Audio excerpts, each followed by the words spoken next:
Global Max Club plus qu'un moteur de recherche. Bonsoir à tous et merci pour votre patience. Aujourd'hui, nous allons accueillir Raoul. Raoul Dassi, qui est doctorant à l'Université de Venda en Afrique du Sud et qui va nous parler des algèbres de Lie et de leur déformation via les sigma variations.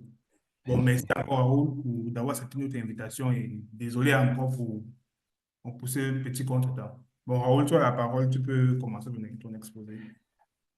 Ok, bon, merci beaucoup de m'avoir présenté et vraiment très désolé pour ce désagrément inutile. On aurait pu s'épargner vraiment de cela.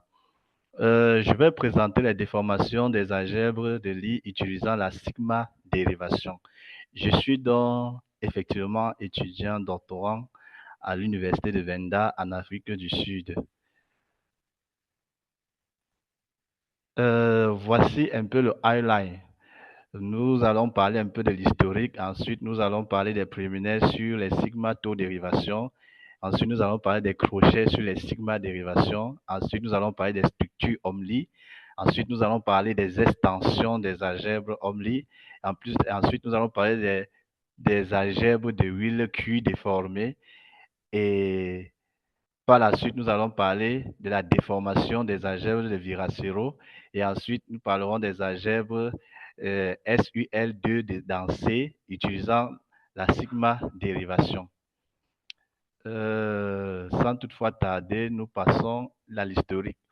Vous savez, il existe 4 forces fondamentales dans la nature, à savoir, il existe 4 forces fondamentales dans la nature, à savoir la force gravitationnelle.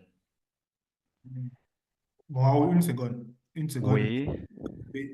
Mais actuellement, tu n'es plus sur notre partage. Je pense que ce qu'il y a de mieux à faire, c'est peut-être télécharger le. Ça a été téléchargé.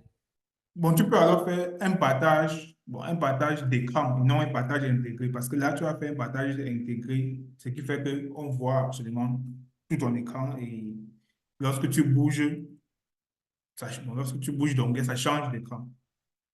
Ah, je ne sais pas comment vous faites ces choses-là. Partage intégré. Windows. Et je crois que c'est ça.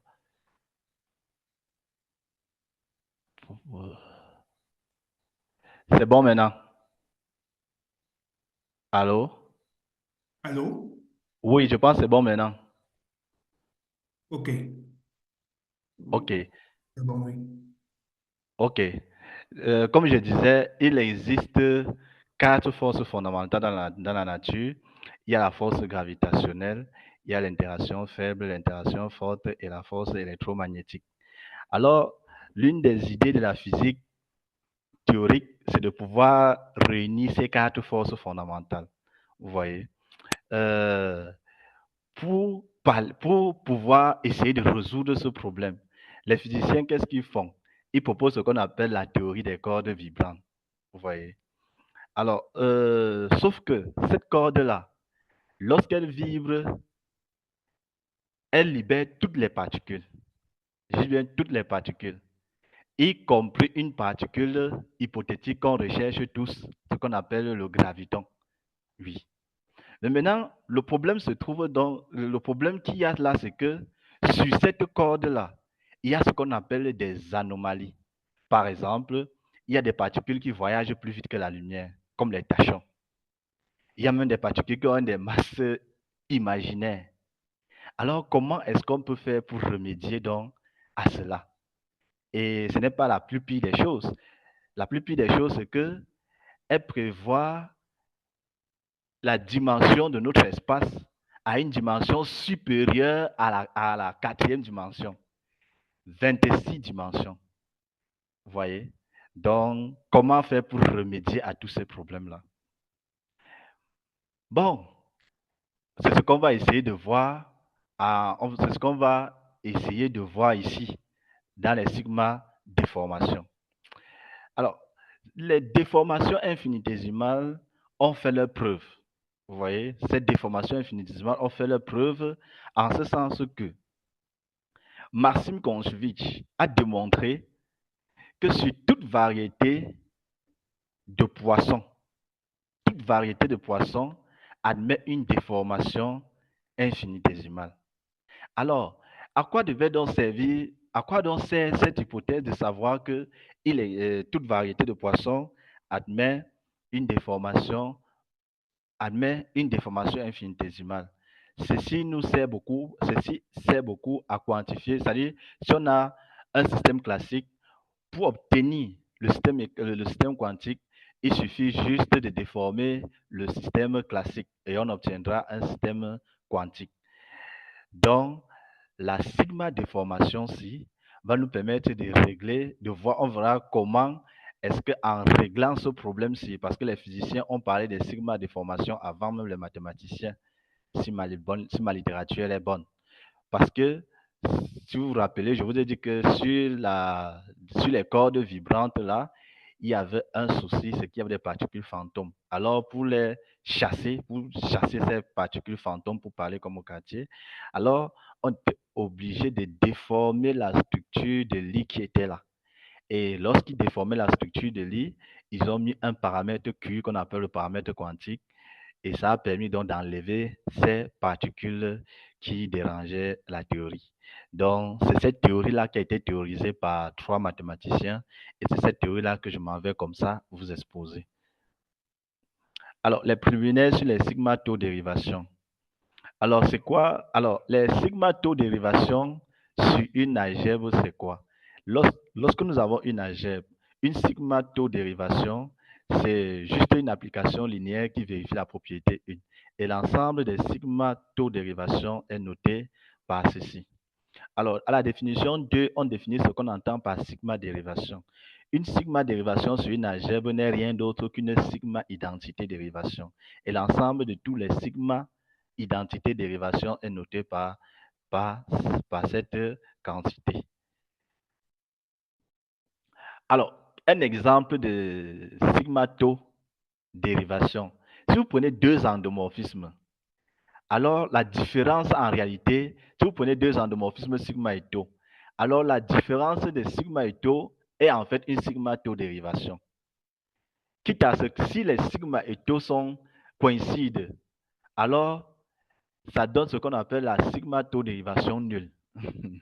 Voilà.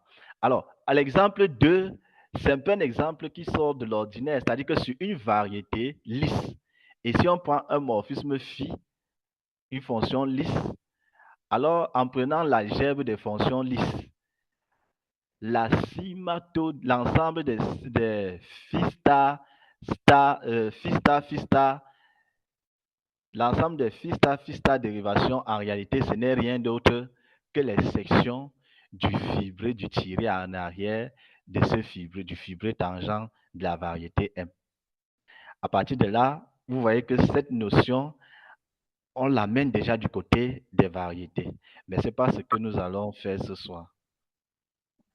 Nous passons à autre définition. Alors, nous disons que A divise B, un peu des rappels d'arithmétique. A divise B s'il existe un C tel que B égale à AC égale à CA. Rappelons que notre algèbre n'est pas commutative. Voilà. Alors, on définit ici ce qu'on appelle le PGCD d'un ensemble lorsque cela existe. C'est le PGCD d'un ensemble lorsque ça existe, vérifie la propriété 2 et 3. Et une autre remarque qui est tellement importante, c'est que si on a un domaine qui est factoriel, alors le PGCD de n'importe quelle partie non vide existe. Oui. Et il n'est pas unique. Ça, c'est ça c'est tellement important. Et il n'est pas unique. Il est juste unique à un élément inversible près. Pour ceux qui ont étudié les catégories avec M. Chamy à l'école d'été, ils vont, voilà, pour mieux comprendre ces choses-ci, c'est-à-dire le pourquoi il n'est pas unique, il faut regarder le cours de M. Chamy sur les catégories. Il avait très bien expliqué cela en utilisant les catégories. En fait, sur un ensemble ordonné peut être vu comme une catégorie. Voilà. Alors, on a le lemme ci, qui est un lemme très important pour la suite. Voilà. On a ce théorème. Si on a A, une algèbre factorielle, et si on a deux endomorphismes sigma, on dit alors que l'ensemble des sigma taux dérivation là est en fait un A module libre de rang 1. Et voici un de ses générateurs. Et la quantité, si est bien définie, on peut bien parler du PGCD parce que on est sûr que on est dans un domaine factoriel. Dans le PGCD, on peut en parler.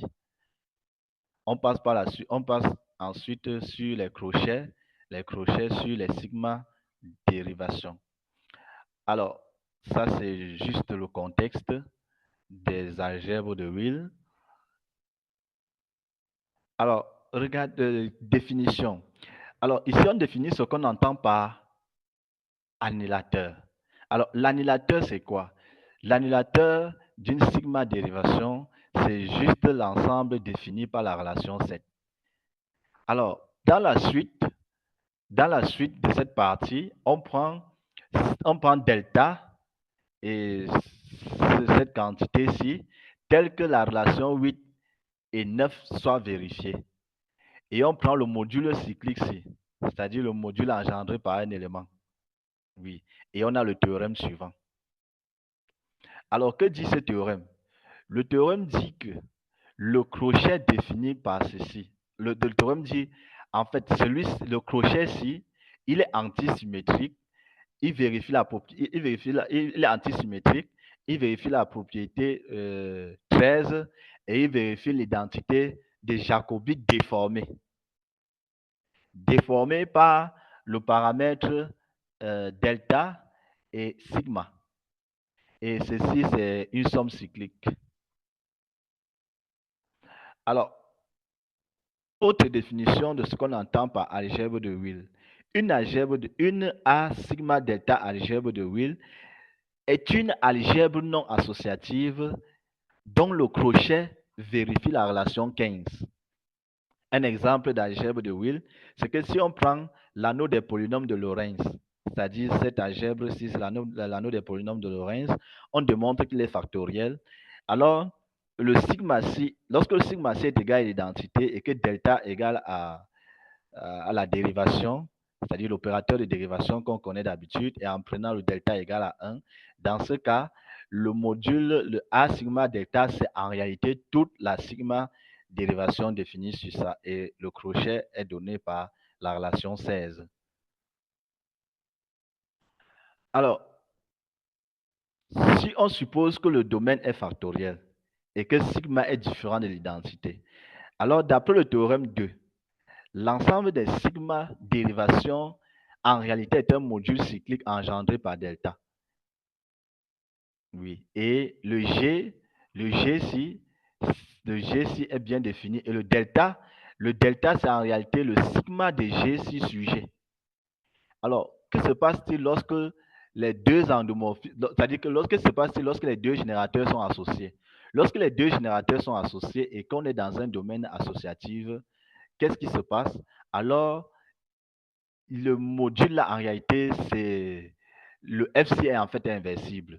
Oui, on montre que s'ils sont associés, en fait, le FC est inversible. Oui. Donc, ici, on entre dans ce qu'on appelle les Homely structures. Alors, on a la définition. Alors,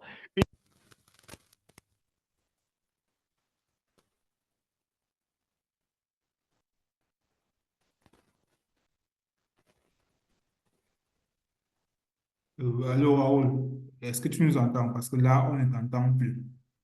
J'ai l'impression que ton micro s'est coupé. parfaitement. Je vous entends parfaitement. Là, maintenant, on t'entend. OK. Donc, je disais ici, une Homely algèbre, c'est-à-dire une structure de Homely algèbre est une algèbre non associative. Elle a donné d'un endomorphisme de K algèbre satisfaisant les propriétés 18 et 19. Alors, la paire est appelée Homely algèbre. Alors, pour ceux qui sont des adeptes de Bourbaki comme moi, lorsqu'on parle de structure, il y a déjà l'idée de catégories qui interviennent là à l'intérieur. Donc, il y a les morphismes, il y a tout ce qui va avec. En fait, c'est une façon d'introduire les catégories à l'intérieur de la notion. À l'exemple 14, l'exemple 4, pardon, l'exemple 4 nous montre tout simplement que l'exemple 4 nous montre tout simplement que les algèbres de Lie sont en fait les algèbres de Homely, en prenant le morphisme sigma si à être l'identité, à être 0. Et là, on a l'exemple 5. C'est un exemple, on a l'exemple 5 qui nous fait comprendre que lorsqu'on a avec notre domaine, lorsqu'on a une algèbre associative commutative comme celle-ci, oui, à partir d'elle, on peut fabriquer une Homely algèbre. Alors, comme je vous parlais, il y a une notion, comme on a parlé de structure, ça veut dire qu'il y a une notion de catégorie qui intervient là. Donc, il y a une notion de morphisme qui entre en jeu. Et c'est la définition 8. Là, maintenant, on va parler des extensions des algèbres Homely. Alors, c'est quoi une extension d'une algèbre Homely par une algèbre Homely, abélienne? Alors, on dit abélienne ici parce que cette algèbre Homely-ci, ça dit, vous savez,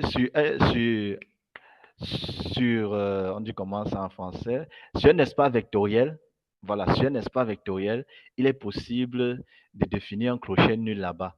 Et ce crochet nul, voilà, ce crochet nul facilement là, on regarde ça comme une Homely algèbre abélienne.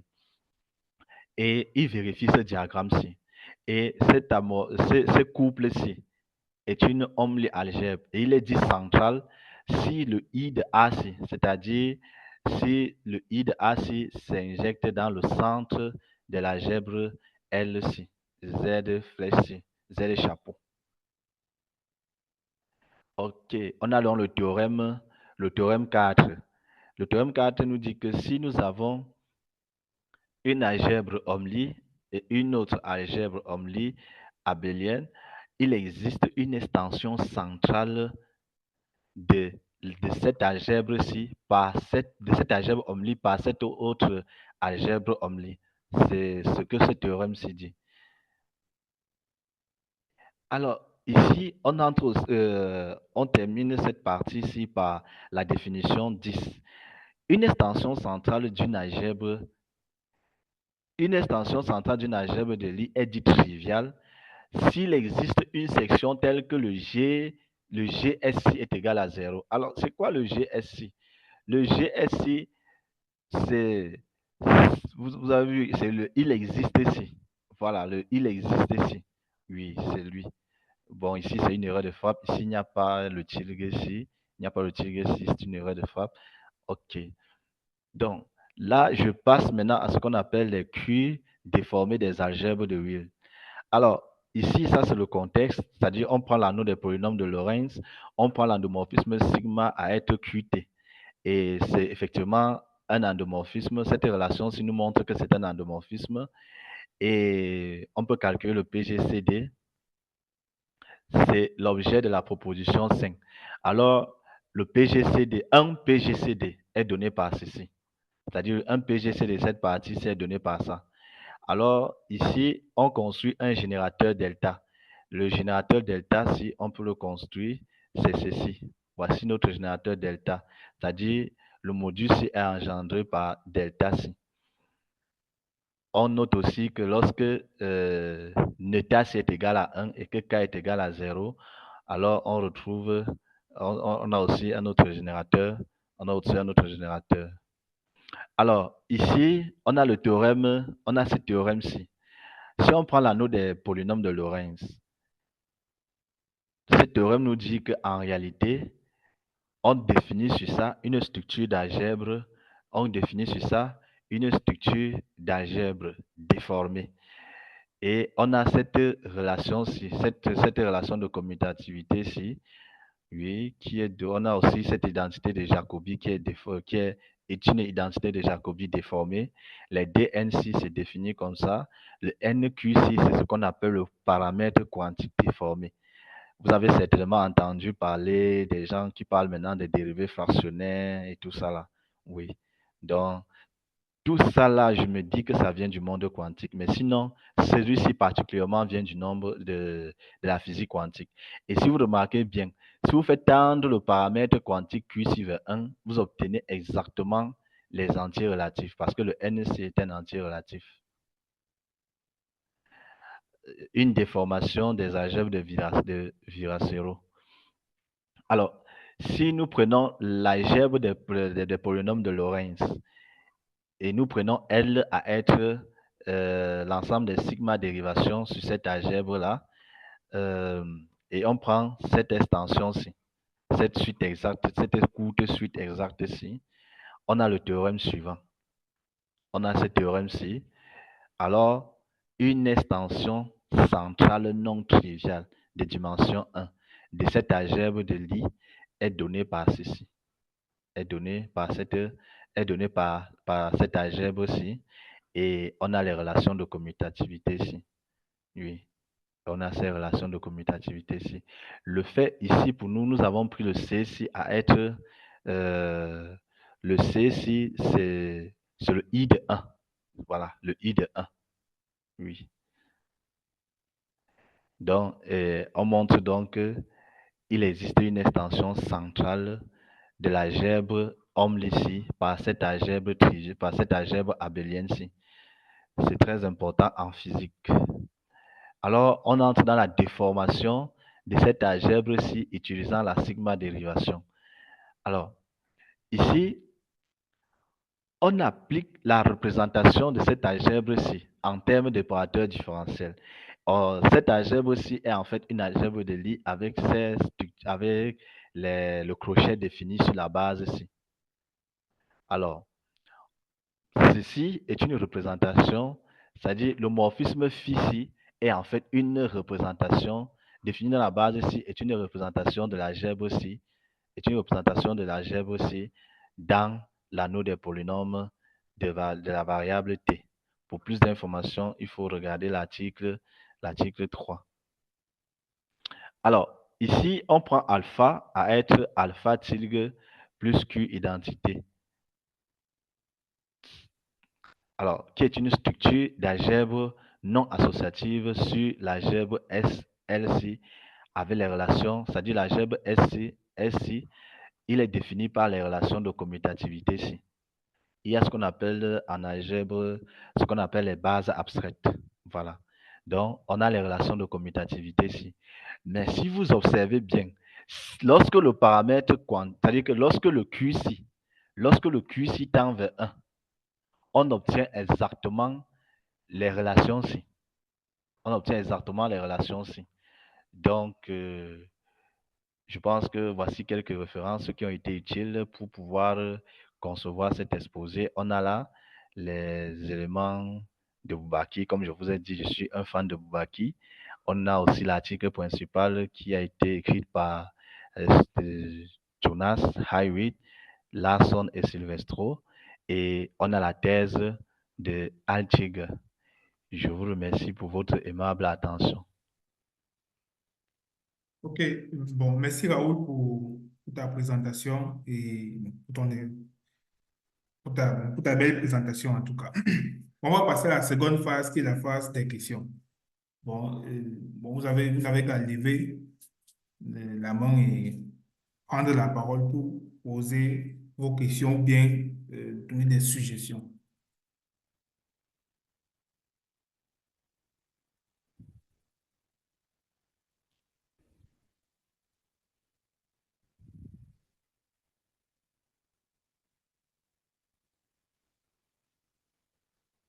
Bon, peut-être je vais commencer peut-être par une petite interrogation.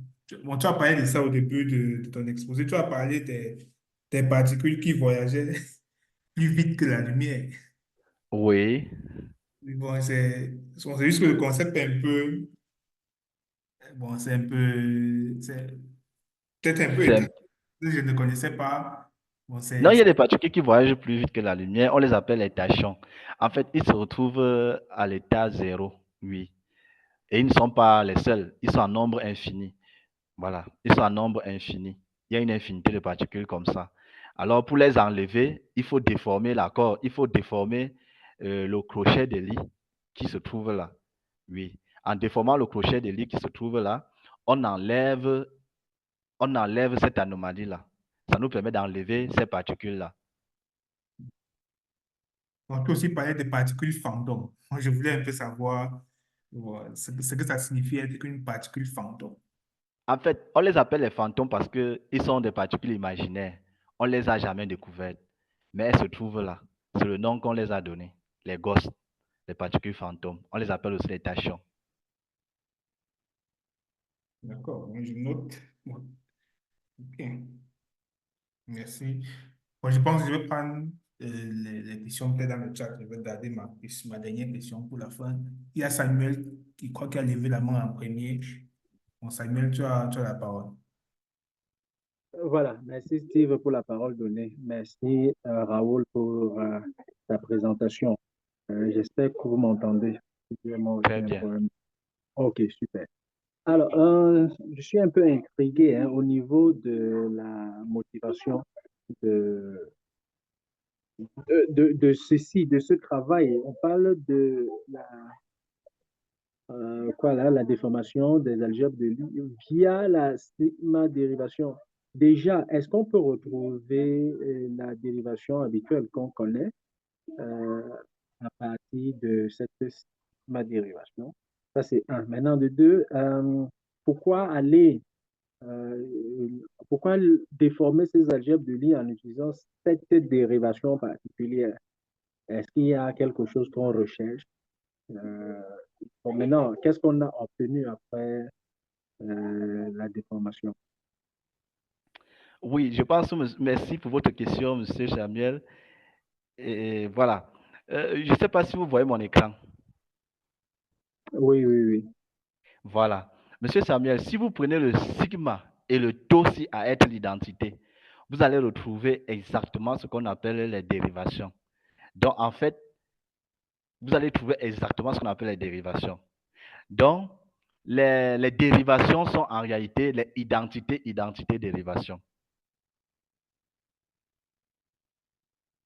Mais maintenant, est-ce il y a la propriété de l'addition, non? Est-ce que c'est déjà vérifié? L'addition, comment? Je ne vous suis pas. L'additivité de la dérivation. Oui. On a dit que Est-ce que la sigmatodérivation est additive? D est une application C linéaire qui a la propriété suivante, qui a cette propriété-ci.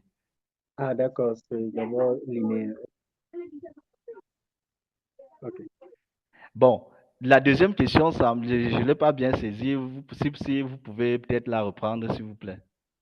Oui, et je me demandais la motivation derrière ce qui t'a poussé à utiliser plutôt cette dérivation, puisqu'il y en a beaucoup, il y a beaucoup de dérivations qu'on peut appliquer sur des algèbres. Pourquoi avoir choisi celle-ci?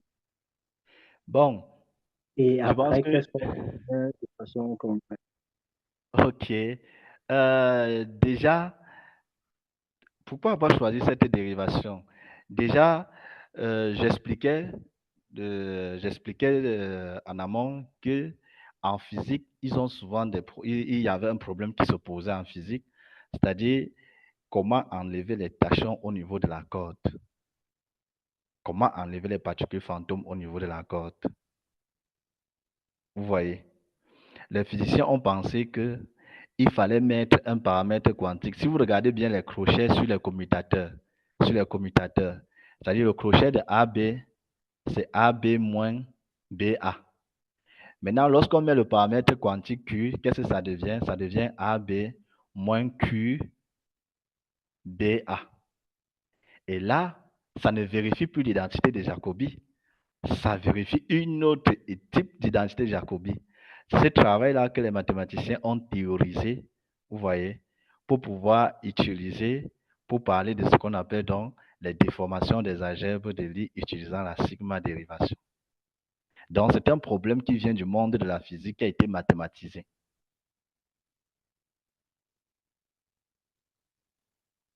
Allô? Oui, oui, oui. Voilà. Et ce ne sont pas les seuls, hein. Il y a même les algèbres de Jordan qui viennent aussi du monde de la physique.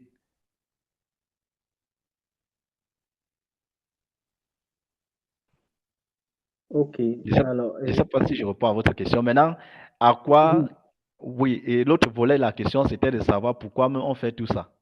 C'était ça. Bon, je pense que l'exemple 2 ci introduit ce qu'on appelle la géométrie différentielle. L'exemple 2, je ne sais pas si vous voyez l'exemple 2. oui, Voilà, oui, je le vois. voilà. L'exemple 2 ci, vous voyez que j'ai pris une variété et j'ai pris cette application qui est lisse et j'ai caractérisé, c'est-à-dire on a caractérisé, c'est le travail des deux Chinois. Ils sont des Chinois, si je ne me trompe pas, parce que parfois je confonds les Chinois et les Japonais. Ils ont fait ce travail et ils ont trouvé ceci. Et je vous assure, de nos jours, c'est même c'est cette géométrie-ci, c'est-à-dire c'est cette géométrie-ci que beaucoup utilisent. Et pour la petite histoire, il y a ce qu'on appelle les hommes groupes de Lie, c'est-à-dire les groupes de Lie déformés. Et les gens continuent à les utiliser et continuent même encore à les utiliser parce que les applications dans la technologie des sigma dérivations, vraiment, c'est vraiment énorme. Oui, je sais de quoi je parle, c'est vraiment énorme. D'accord. Parce que je suivais même un des cours de Chani qui disait, ils sont venus, les gens de Volkswagen, même BM, sont venus à des soutenances des géomètres, genre master en géométrie ou bien doctorant en géométrie, pour dénicher les gars, pour pouvoir travailler dans de fabrication de nouveaux pneus, des choses comme ça. Puis, bon, donc je pense que peut-être c'est à ça que ça conduit. Euh, c'est beaucoup plus militaire. Ah, En ouais. fait, lorsque vous fabriquez une technologie avec de telles données, la précision est tellement élevée. Voilà. Ok. Oui. Elle est vraiment, la précision est tellement élevée. Tellement élevée même. Ok, voilà. Merci Raoul pour tes éclaircissements. Merci, Steve. Merci, D'accord. merci Samuel, pardon, pour ton intervention. Bon, on va passer la parole à Léopold. Léopold, tu as la parole.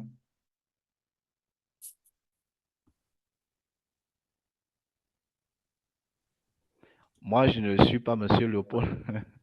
Euh, bonsoir à tout le monde. Bonsoir, Monsieur Déjà, Leopold. merci, docteur Dassi, par Non, participation. On doctorant. a aimé la Doctorant, s'il présentation. vous plaît. Docteur en devenir. Ah, merci pour les bénédictions. Oui, mon intervention n'est pas purement technique, mais j'aimerais comprendre quelque chose. Dans le déroulé, j'ai cru entendre que le déplacement plus rapide que euh, le Que la soleil, par lumière. exemple, Que la la lumière. lumière, oui, que la Oui. lumière était une anomalie. J'aimerais bien comprendre pourquoi, si certaines particules peuvent se déplacer rapidement, plus rapidement que la lumière, pourquoi ça constitue une anomalie? D'un. De deux, maintenant, durant tout l'exposé, j'ai toujours entendu endomorphisme, endomorphisme, dans les deux cas, dans les deux cas utilisés. Donc, je voudrais savoir, est-ce que euh, ça ne marche que, est-ce que ces déformations ne marchent qu'avec les endomorphismes? Est-ce qu'il y a une spécificité sur le choix? Bon, j'aimerais comprendre ces deux questions-là pourraient ajouter quelque chose à ce que j'ai capté de la présentation. Merci. Ok. Déjà, laissons même la corde de côté. Laissons même la théorie des cordes de côté. Il y a des particules qui voyagent plus vite que la lumière. Par exemple, les particules qui n'interagissent pas avec la matière. Il y a des particules qui n'interagissent pas avec la matière, comme les neutrinos. Ça veut dire que quoi? Si vous prenez la lumière et que vous torchez sur un mur et que vous bombardez, par exemple, les neutrinos, la lumière ne va pas traverser, mais les neutrinos vont traverser parce que les neutrinos n'interagissent pas avec la matière. Donc, ça dépend du milieu. Ça, c'était d'abord, c'était un thème de, peut-être pour enrichir la culture. Maintenant, pourquoi on dit qu'il y a des particules qui voyagent plus vite que la lumière? Je ne sais pas si vous avez fait un peu de relativité. Pour ceux qui ont fait la relativité, il y a ce qu'on appelle le paramètre de relativité. Je pense que c'est 1 sur racine carrée de V carré sur C carré, C étant la vitesse de la lumière. Or, lorsque vous regardez, lorsque vous avez une masse qui est imaginaire, pourquoi la masse est imaginaire? La masse est imaginaire parce que 1 moins V carré sur C carré est négatif. Vous voyez? Et s'il est négatif, ça veut dire quoi? S'il est négatif, ça veut dire que la vitesse, ça veut dire que la vitesse de la particule est plus grande que la vitesse de la lumière. Je ne sais pas si je me fais comprendre. Donc, voilà. Et c'est en ce sens qu'on dit donc que cette particule voyage plus vite que la lumière. Ce sont des calculs qui le prouvent. Donc, ce ne sont pas les calculs qui le montrent. Voilà. Oui, oui, monsieur Daci, mais j'aimerais savoir en quoi ça constitue une anomalie. C'est ça que je veux C'est une savoir. Est-ce anomalie que parce que je ne sais pas s'il y a une particule qui voyage dans le vide comme la lumière, d'après les hypothèses d'Einstein. Les hypothèses d'Einstein sont claires là-dessus. Il n'y a pas quelque chose qui voyage plus vite dans le vide que la lumière. Je ne sais pas si on se fait comprendre. donc, l'anomalie provient des Des préceptes hypothèses. de Einstein, c'est ça? Voilà. Il n'y a pas une particule qui voyage plus vite que la lumière dans le vide. Ça n'existe pas.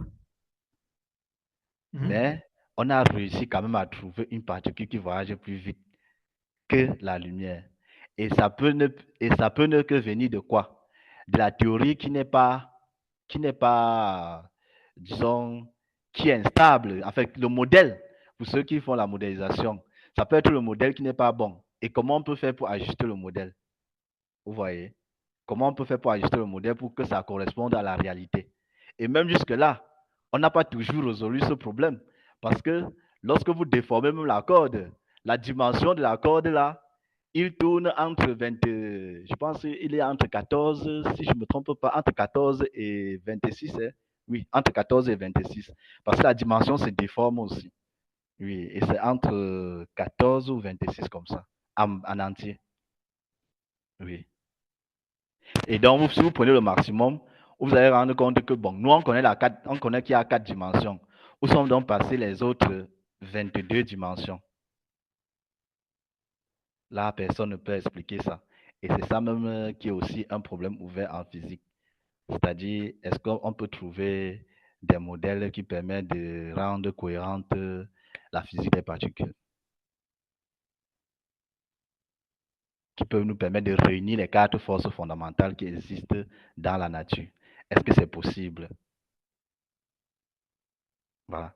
Et monsieur Samuel, là où je vous attendais, c'était, en fait, j'attendais que quelqu'un me pose cette question parce que on peut se poser la question de savoir est-ce que le fonteur-ci, est-ce que ce fonteur-ci, il est représentable?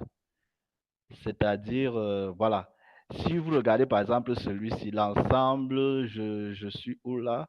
Oui, le fonteur-ci, voilà. Quel fonteur? Le fonteur des sigma, voilà.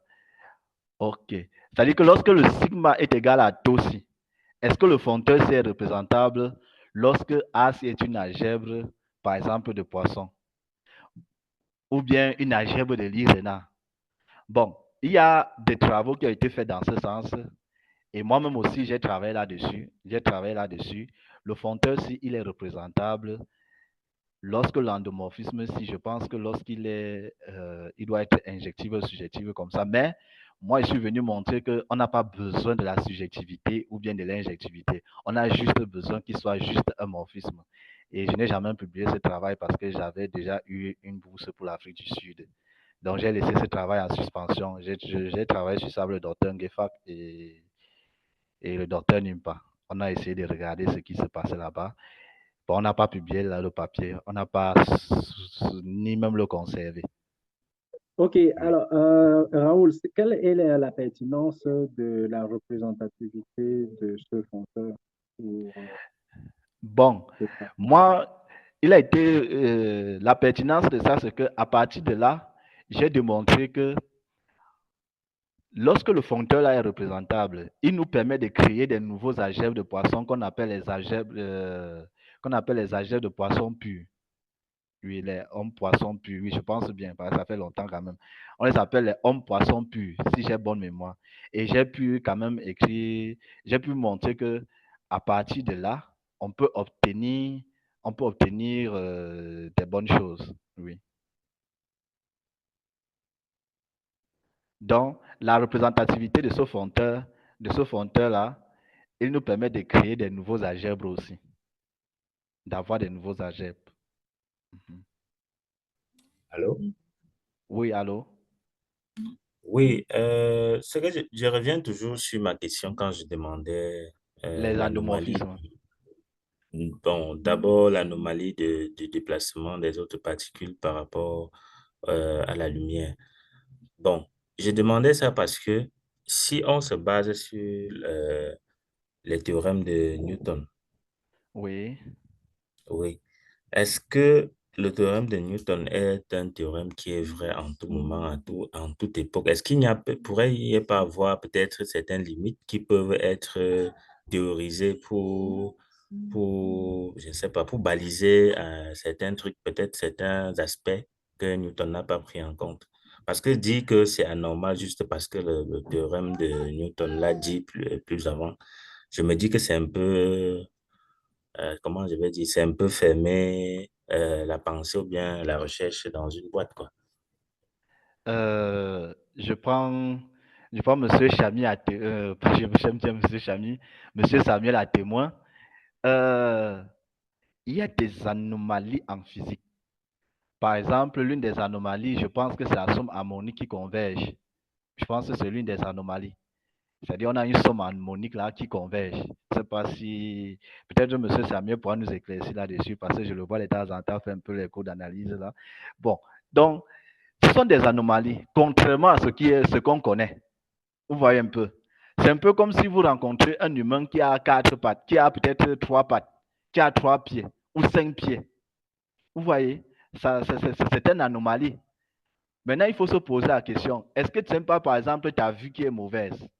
Est-ce que, par exemple, tu n'as pas mal aux yeux? Vous voyez? Est-ce que, voilà. Et vous certifiez que vous voyez un humain qui a 5 pieds. Ben, on peut voir ça comme une anomalie parce que d'habitude, on n'a pas ce cas.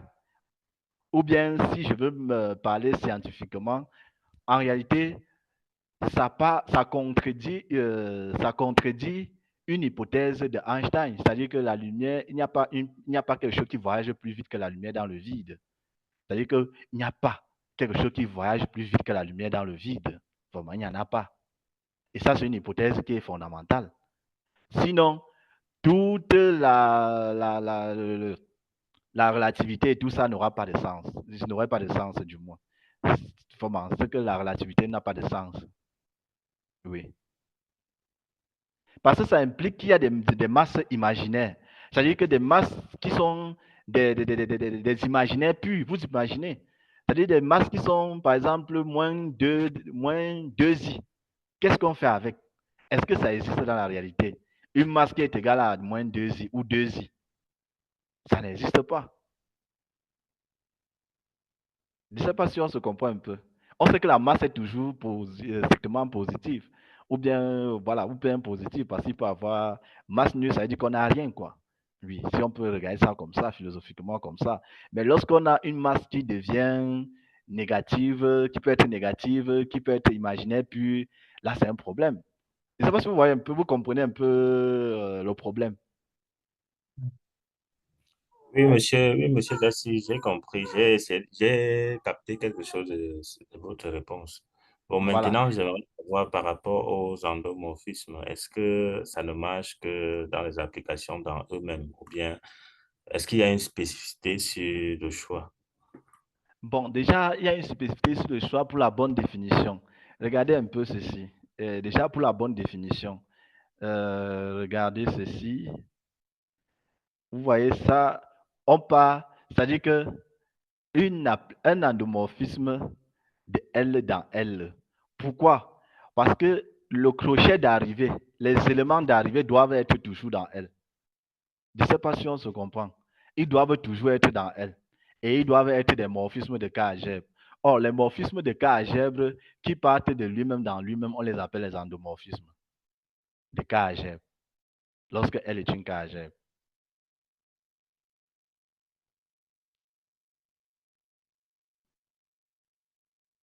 Allô? D'accord, merci, j'ai compris. D'accord. Monsieur Pascal, merci de me faire l'amitié de votre présence. De rien, monsieur Raoul, de rien. Mes amitiés, hein?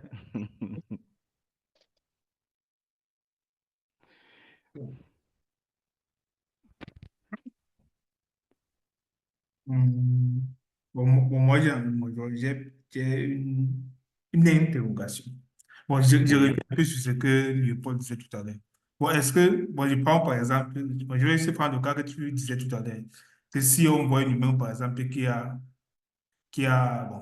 3 pieds, etc., c'est une anomalie, mais est-ce qu'il faut seulement voir la question dans ce sens-là? Est-ce que c'est plutôt nous qui ne sommes pas plutôt anormaux dans ce sens-là? C'est un peu, Justement, si vous faites le parallèle, bon, peut-être avec ce que tu disais, c'était, est-ce que l'hypothèse, bon, tu as dit c'est l'hypothèse d'Einstein, mais à un moment donné, bon, il y a certaines hypothèses qu'on peut, je ne sais pas, je vais pas dire remettre en question, mais bon, mais peut-être s'interroger si certains résultats ne sont plus, bon, ne sont plus tels qu'on voulait. Je ne sais pas si tu vois un peu ma question.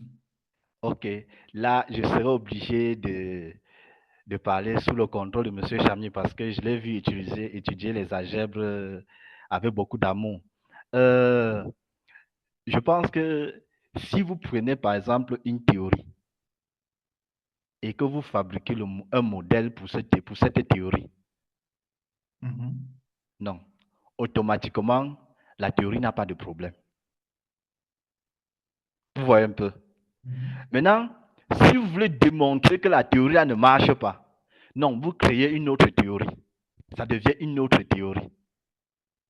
Un peu comme la géométrie riemannienne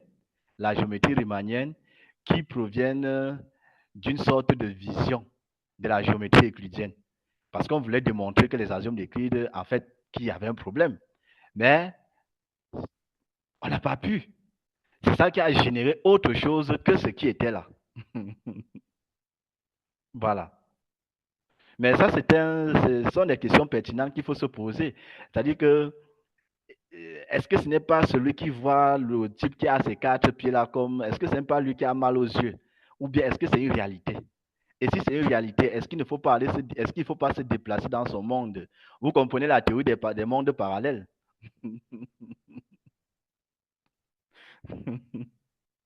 Voilà. Ok. J'avais exposé un peu la théorie des cordes là au séminaire de physique.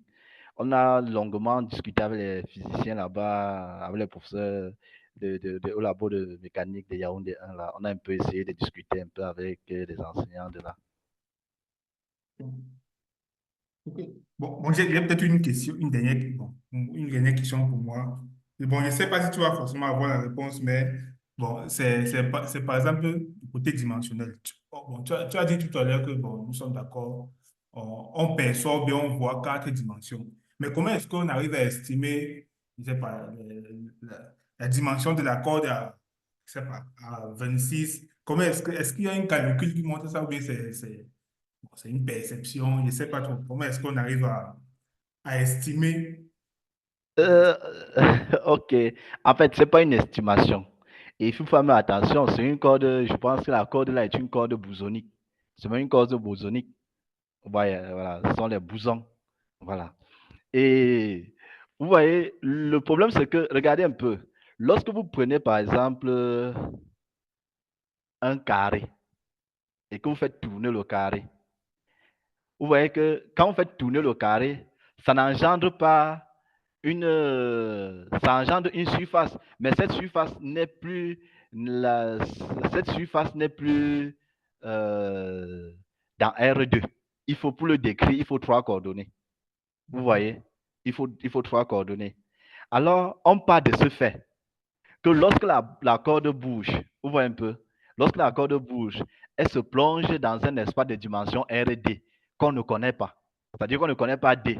On sait juste quand elle bouge, elle est plongée dans un espace R puissance D. Maintenant, les calculs montrent que le D là, lorsqu'on déforme la corde, est comprise lorsque le paramètre quantique tend vers 1 entre 14, si mes souvenirs sont exacts, entre 14 et 26. Donc, ce sont les calculs qui le prédisent. Et pour le faire, il faut un peu revenir sur la mécanique de Riemann et même savoir pourquoi est-ce qu'on parle la corde. Parce que, bon, l'exposé que j'avais fait au laboratoire de physique, j'avais démontré le pourquoi est-ce qu'on parle la corde. Parce que ce sont les équations de la corde en réalité. Voilà. Merci pour cet éclaircissement.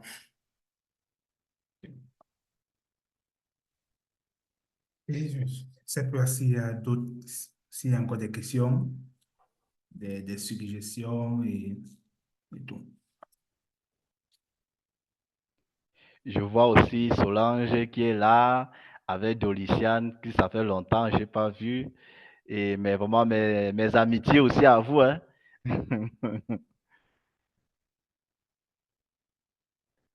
Apparemment, ils ne sont pas connectés.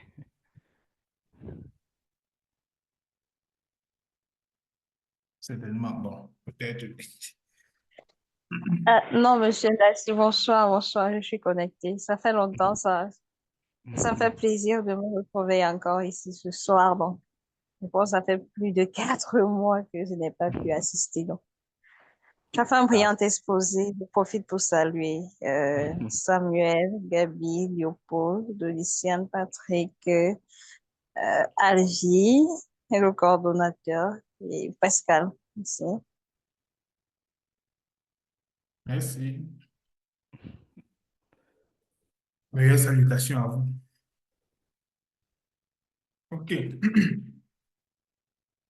Bon, apparemment, il y a plus de questions. Il y a Léopold qui te félicite. Il y a un commentaire de Gabi dans le chat où il disait que ce qu'il faut préciser, c'est qu'en physique, en général, une anomalie désigne un résultat non prédit par un modèle théorique. Bon, de nombreux phénomènes dits anomalies ont permis de formuler plusieurs modèles théoriques. Voilà. Bon, Il n'a pas tort. Il n'a pas tort. Effectivement, il y a même des... Effectivement, c'est-à-dire qu'il a raison. Parce que je pense qu'il y a une planète là, j'ai oublié la planète, qui a été découverte théoriquement, c'est-à-dire avant d'être observée. Je ne sais pas si vous voyez un peu. Parce que les mathématiques, comme elles ne trompent pas, on prédit qu'il faut ajouter une planète. Vous voyez? Mais les physiciens disent que nous ne sommes pas des dieux pour créer des planètes. Vous voyez un peu? Nous ne sommes pas des dieux pour créer les planètes. C'est plus tard qu'on a découvert ces planètes. Donc, voilà. Parfois, il y a un problème entre les observations et la théorie. Mais la plupart des temps, la théorie ne fait pas de problème. Parfois, c'est voilà, les observations, c'est-à-dire les phénomènes qui causent aussi parfois des problèmes aussi. Oui. Et aussi l'expérimentateur qui fait aussi défaut.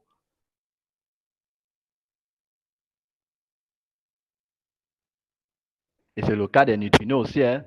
C'est-à-dire c'est le cas des neutrinos qui ont été découverts plus tard et qui avaient été prédits par la théorie. Donc, ce qu'il dit est vrai. D'accord, d'accord. C'est noté. C'est très intéressant.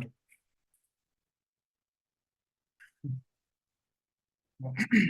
Donc, je ne sais plus s'il y a encore des commentaires, des questions dans le chat. Alvi. Bon, Alvilène a une question. Alvilène, tu as la parole. Ok, bon, bonsoir les gars, je ne sais pas si vous m'entendez. Très bien. Ok. Bosca a fait la présentation. Bon. En fait, ma question, c'était celle de savoir la théorie des cordes vivants là. Bon, l'objectif principal, c'est pour trouver une loi qui va unifier toutes les forces fondamentales où il y a un autre but. Et si c'est ça, j'aimerais savoir si actuellement c'est la seule piste ou il y a encore d'autres pistes qui vont dans le même sens en fait. Très bonne question. Très bonne question.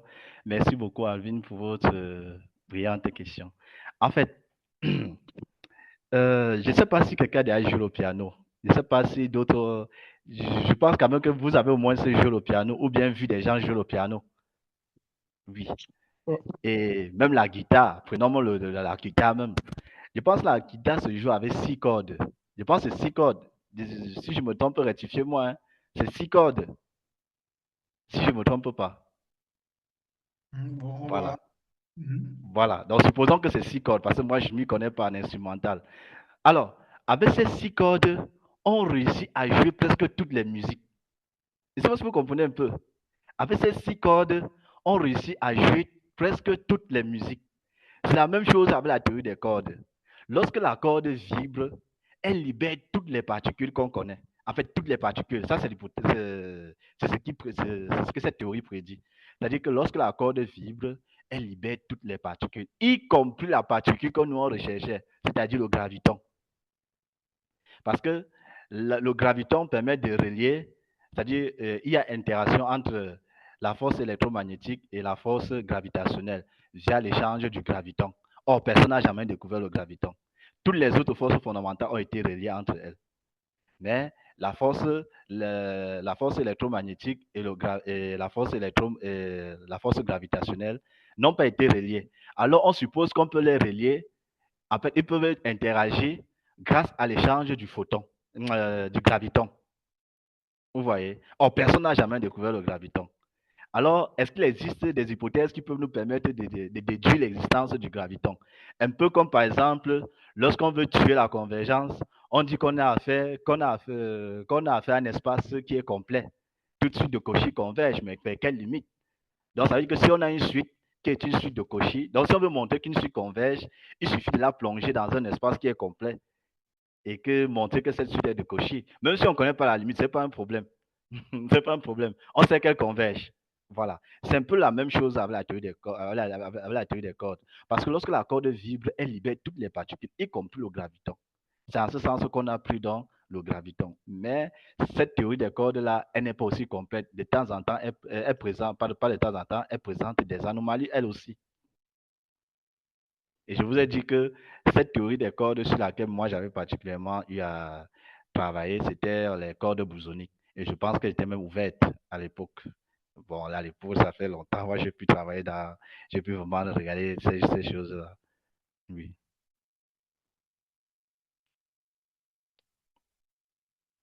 Ok. Merci pour cette Je ne sais pas si, je sais pas si je repasse la question. Monsieur, je ne sais pas si c'est toi. Non, grand, c'est bon. Et aussi, j'aimerais savoir, c'est la seule théorie qui essaie d'unifier les forces là, ou il y a encore d'autres théories qui se développent encore. Il y a d'autres théories qui se développent encore. En fait, les gens travaillent toujours. Il y a même d'autres qui pensent qu'il faut penser un peu aux hologrammes. Oui, il faut un peu regarder les hologrammes. Si vous tapez même sur le net, je pense qu'il y a même les hologrammes de Louis Mélenchon. Oui, c'est-à-dire ce sont des variétés. Il faut un peu regarder ça. Parce qu'il y a aussi des variétés caroliennes qui permettent aussi de faire des bonnes choses. Bon, moi, je n'ai pas trop travaillé là-dessus, au risque de ne pas dire des choses vraies là-dessus. Mais il y en a d'autres théories. Et voilà, il y en a d'autres théories. Ok, merci pour la réponse. D'accord. Merci Raoul. Bon, je vais lire un commentaire de Gabi dans le chat où il dit que actuellement tous les modèles théoriques prometteurs tenant d'unifier les 4 interactions fondamentales sont confrontés à une anomalie, la disparition de l'instance zéro. Voilà, c'est un commentaire de Gabi. dans le groupe. Je pense que si mon ami et frère Rachid était là, parce qu'il travaille un peu sur ce qu'on appelle les trous noirs, c'est-à-dire les trous noirs à boucle, oui, voilà. Il pourrait mieux expliquer ces histoires des instants perdus dans le temps. Déjà, mais il faudra s'entendre sur ce qu'on appelle le temps. Qu'est-ce que le temps? Il faut d'abord s'entendre sur ça. Ouais, ce sont des choses qui sont en discussion. Qu'est-ce que le temps? Par exemple, là-bas, je ne sais pas, là-bas, il est quelle heure? Il doit être 20h31. Alors qu'ici, il est 21h30, 31. Est-ce toujours le temps? Est-ce qu'il a un temps universel? Autant de questions. Voilà.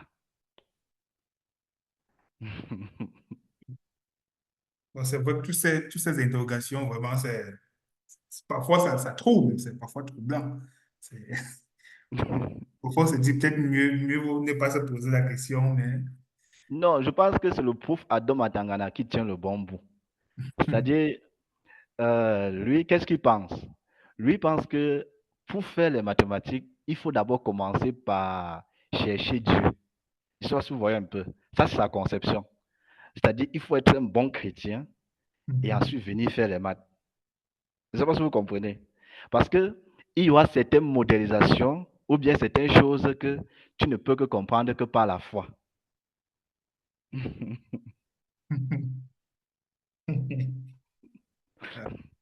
Par exemple, les fantômes. Est-ce que quand on dit fantôme, qui n'a jamais entendu parler de fantômes?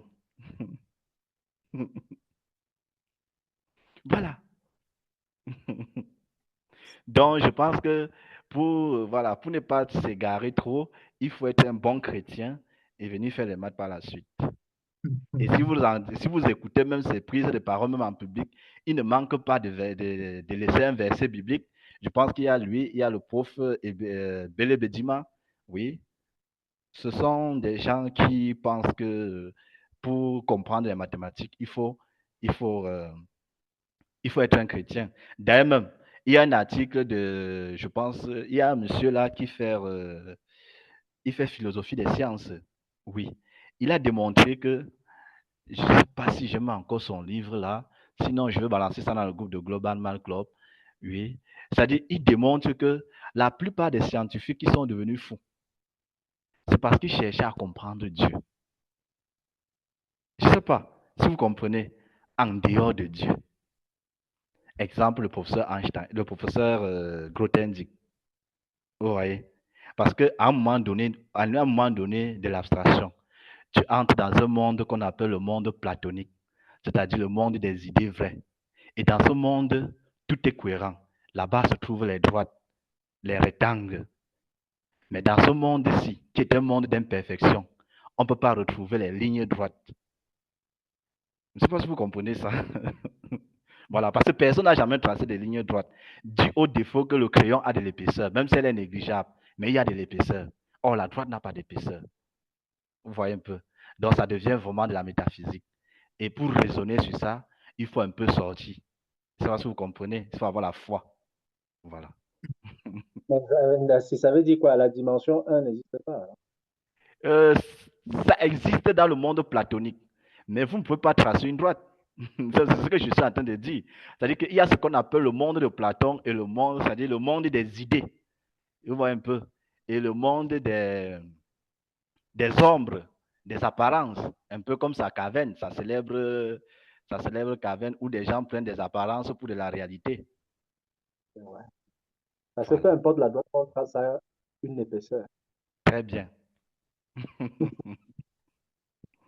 Donc, Et du coup, notre dimension 1, ça rentre voilà, du coup voilà. dans le- Et ce n'est pas tout. On demande que vous ne pouvez pas manger un pain. S'il faut considérer que pour un ensembliste, c'est-à-dire pour un théoricien des ensembles, s'il y a une miette de pain qui se tombe, ça veut dire qu'il y a un élément de l'ensemble qui est perdu. Et par conséquent, ça ne peut plus être l'ensemble lui-même. Je ne sais pas si je me fais comprendre, M. Samuel. Donc, ça veut dire que les mathématiques, c'est quoi? C'est quand on parle de mathématiques, c'est En un fait, monde, c'est un monde parfait qui voilà, n'existe que dans la théorie, hein. voilà, très bien, très bien, Exactement.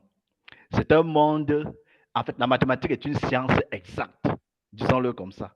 Même si parfois des humains, je dis bien des humains, lorsqu'ils veulent jouer le rôle de Dieu, inventent les choses comme les mathématiques floues. Voilà. Parce qu'il ne peut pas dire avec exactitude ce qui est. Mais Dieu, lui, peut le dire, il peut le faire. Vous voyez un peu. Dieu lui-même, Dieu peut le faire. Il peut dire que, bon, tel a une couleur rouge. Vous voyez un peu. Mais vous ne pouvez pas le dire parce qu'il y a plusieurs rouges. Il y a rouge foncé, rouge clair, rouge 80 quelque chose, rouge ceci. Voilà. Oh, tu veux dire que les mathématiques floues n'existent pas. Et quand tu parles de mathématiques floues, est-ce de la logique floue? Ça Bon, de la logique floue. De la logique floue. n'existe pas. Pour ma part, ça c'est mon opinion personnelle, ça n'a rien à voir, voilà. C'est mon opinion personnelle garantie par les Nations Unies. Donc, Ton opinion personnelle garantie par les Nations Unies. oui, ça veut Elle dire que n'est je plus suis. Ça veut dire que, quand il dit garantie par les Nations Unies, ça veut dire que quoi? Les Nations Unies reconnaissent la liberté d'opinion. Donc, je ne veux pas être, je veux pas être Ah non, bien. poursuivi pour mes opinions. Voilà. Donc, j'étais donc en train de dire que, voilà. Donc, j'étais donc en train de dire que la logique floue. Je pense que les gens qui utilisent ça, bon, c'est aussi pour marquer aussi qui n'ont pas, c'est-à-dire c'est la limite humaine, quoi. C'est la limite humaine pour dire que, bon, je ne connais pas, je suis humble. Voilà, je connais avec un tel pourcentage de vérité. Voilà. Mais pourquoi tu dis que ça n'existe pas alors? Bon, je ne sais pas trop lorsque vous dites que je dis que ça n'existe pas, parce que bon, c'est un peu comme quelqu'un qui te dit que bon, le tableau noir mélangeable à la craie est noir. Mais vous pouvez dire qu'il manque, comme vous pouvez dire qu'il ne manque pas. Maintenant, il faut définir la valeur de Ah non, véridité. moi je pensais que tu mettais en cause le fait que les gens travaillent avec la logique. Non, non, non, Un non, peu, non, vraiment, ça fait aussi ses preuves. Non, comme non, non, certains non. mathématiciens pour démontrer peut-être une proposition, ils ne peuvent pas, ils n'utilisent jamais le lemme de Zoom. Et, pour Voilà. eux, ils ne peuvent pas considérer ça. Je pensais que tu étais enfin, tu te rangeais dans cette. Non. Moi, je suis plutôt de l'école du prof Adam à Tangana. C'est-à-dire que pour comprendre les mathématiques, moi, je me dis qu'à un moment donné, il faut croire. D'ailleurs, même Einstein a une célèbre citation là-dessus. Il n'y a pas de, je pense qu'il disait, je cite, il n'y a pas de science sans spiritualité et de spiritualité sans la science. Voilà.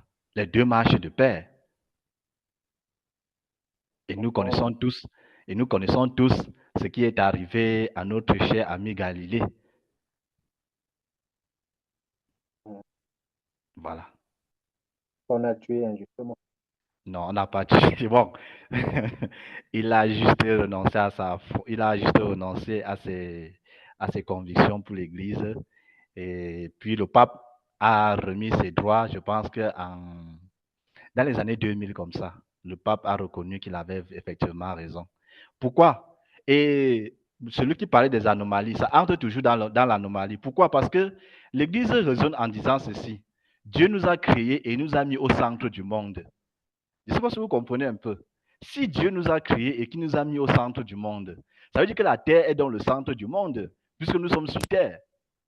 Mais ça ne correspond pas avec les calculs et ce qu'on a comme réalité. Je ne sais pas si vous comprenez un peu. Et c'est ça qui dérangeait l'Église. Voilà. Bon, ça ne peut pas être clair parce que l'hypothèse ne sera pas acceptée par tout le monde. Ah, ok. L'hypothèse de la foi, de la croyance, voilà. Bon, mais bon, les hypothèses, parfois c'est des hypothèses, pas parfois. Certaines mathématiques reposent sur des hypothèses. Un peu comme par deux qu'on ne peut que passer une seule droite. On accepte ça et on avance. Je vois là Gabin qui dit les mathématiques demandent de l'abstraction, mais il est toujours utile de ramener à un niveau de compréhension accessible par tous. Et il ne faut donc pas confondre abstraction et spiritualité. Abstraction a des applications et la spiritualité pas encore. Aïe, aïe, aïe. Bon. Il y a des choses que je pense qu'on peut revoir ça, c'est-à-dire que ce n'est pas, c'est pas tout à fait, c'est discutable en fait, disons-le comme ça, disons que c'est discutable, parce que l'abstraction et la spiritualité, ce sont des choses qui marchent parfois ensemble. Leur intersection, c'est pas l'ensemble vie. Sous le contrôle de Steve, je pense qu'on pourra un jour programmer une telle discussion. D'accord. Ah, Steve. Mhm. Je suis tout à fait d'accord. OK. Voilà. Bon, mais bien sûr, une discussion sans passion. Hein, que Oui, oui, oui. on est d'abord des scientifiques. Non, là.